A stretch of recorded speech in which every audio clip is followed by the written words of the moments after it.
Ellie walked into her bedchamber, taking the seat in front of her mirror.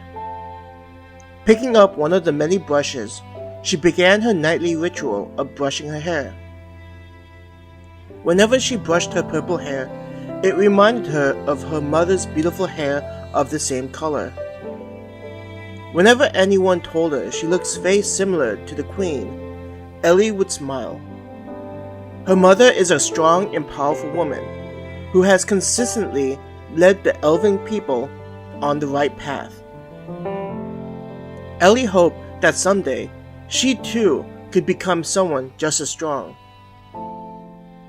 Humming to herself, she enjoyed the feeling of the brush going through her hair.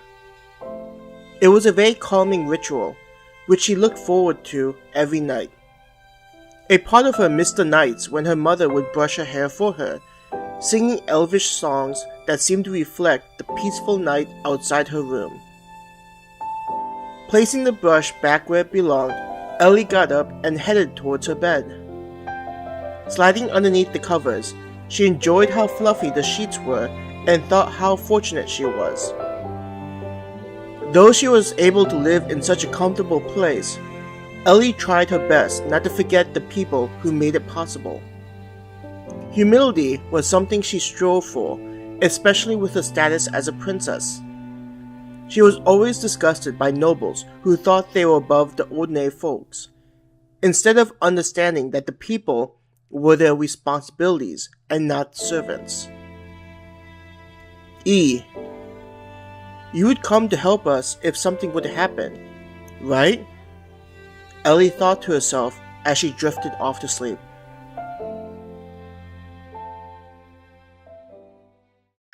Princess! Princess! Please, wake up, Princess! Ellie felt herself being shaken awake. Being awakened so suddenly left her feeling confused as to what was happening. Looking at the person who had woken her, Ellie saw that it was one of her personal guards. Serenith, why have you woken me? Is Mother calling me this late? Ellie tried to make the fog in her mind go away, though she was having a difficult time. No, Princess! We have received reports of villages near the border being attacked by a large force.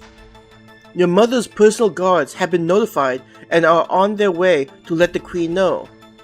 We need to take you to a safe place along with the Queen, Serenith answered, urgency and worry in her voice. What do you mean?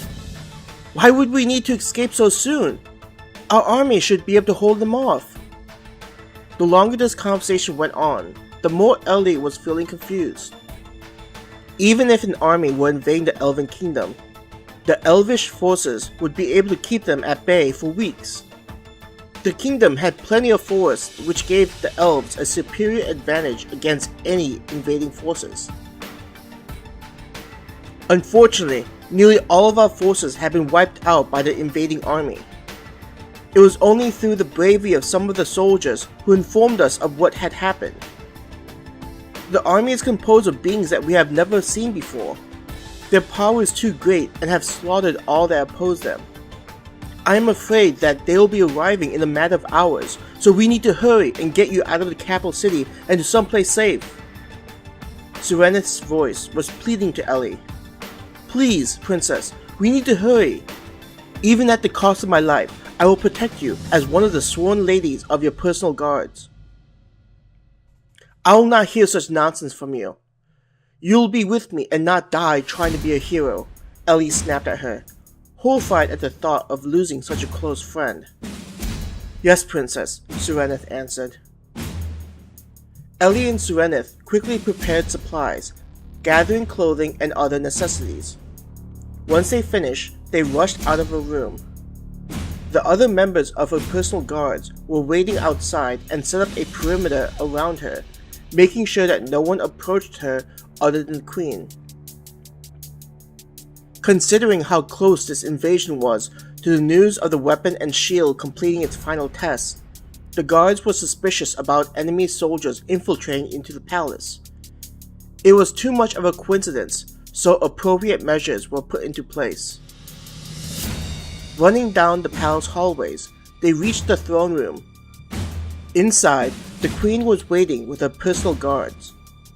Seeing her mother, Ellie dashed towards and hugged her. "I am so glad to see that you are safe," her mother cried, holding Ellie as if she were going to disappear. "Mother, what are we going to do? I was told that there is an army that is racing towards the capital, and will be here in a matter of hours," Ellie asked, trying to wrap her mind around the idea that their kingdom was being destroyed. She could only imagine the number of civilians that were being killed.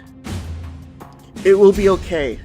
I have ordered our generals to prepare for such a scenario, and they are already waiting with a response force inside of the royal forest."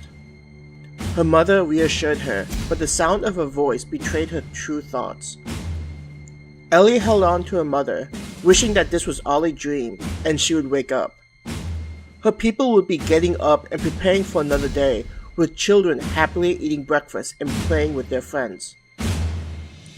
"Someone, anyone, please help us," she cried out in her mind, hoping that someone would be able to save them. "I have noticed that you guys are in a bit of a bind. Would you be interested in my help?" A voice cheerfully asked them, a contrast to the feeling of despair radiating from the elves.